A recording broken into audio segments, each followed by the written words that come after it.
আমার দিদি, বোন ও আমি তিনজনে চলে এসেছি বিবেকানন্দ মাঠে, নলপুর রঘুতে বাটি। তো আপনাদেরকে দেখিয়ে দিচ্ছি কতটা সুন্দরভাবে সাজিয়েছে। আজকে 12ই জানুয়ারি বিবেকানন্দের জন্মদিন উৎসব পালন করা হচ্ছে এখানে। তবে এখানে ভোগেরও আয়োজন করা হয়েছে। আমি ভোগ তৈরি করব, সঙ্গে ল্যাবড়া তৈরি হবে একটা। তো সম্পূর্ণ পর্বটার সঙ্গে থাকুন আর দেখতে থাকুন আপনারা।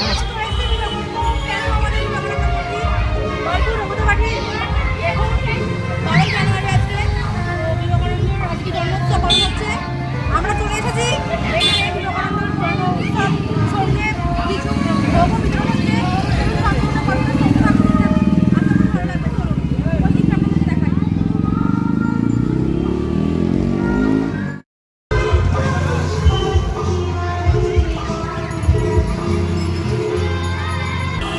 ব্যাস কি প্রশ্ন থাকবে, কিছু করবে না, আমরা কিছু দাঁড়িয়ে যাচ্ছি।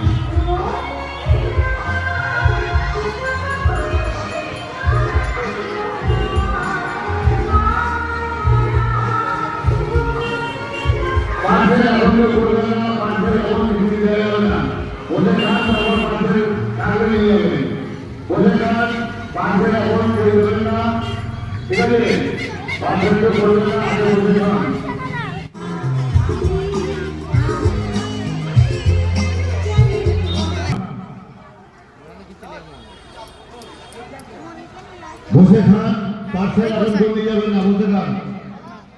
হাত ফেলবে না।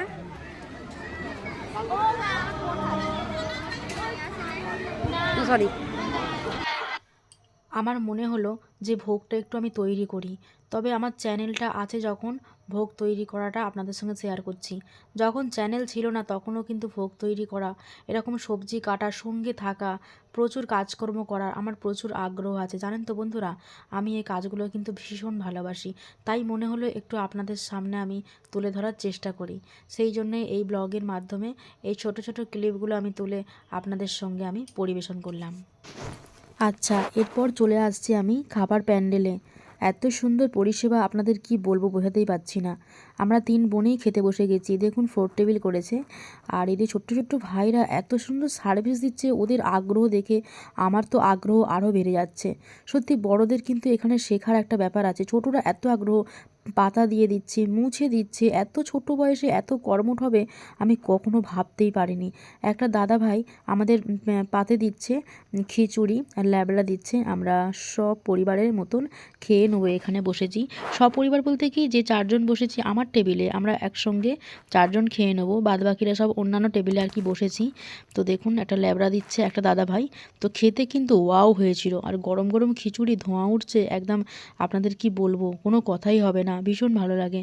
তাই চলে এলাম আজকে এই উৎসবে অংশগ্রহণ করতে আর সঙ্গে ভোগ খেতে। তো আপনাদের কেমন লাগছে ব্লগটা অবশ্যই কিন্তু কমেন্ট করে জানাবেন।